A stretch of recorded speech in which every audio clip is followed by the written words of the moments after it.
tova edeling. İri yaşlar size nasihatım var. Munna betpellere tova edeling.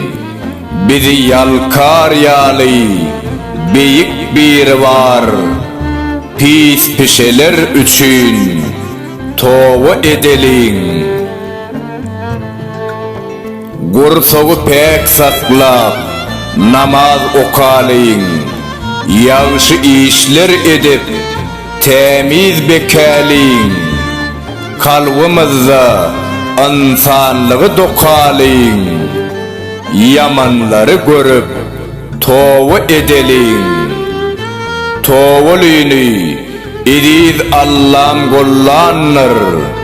İl günümüz her fırsatta sayılanır.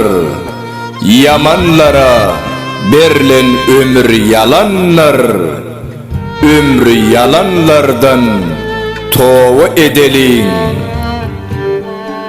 Veys yazdı nasihatım alsanız, Tanrım halar onu yakın bolsanız.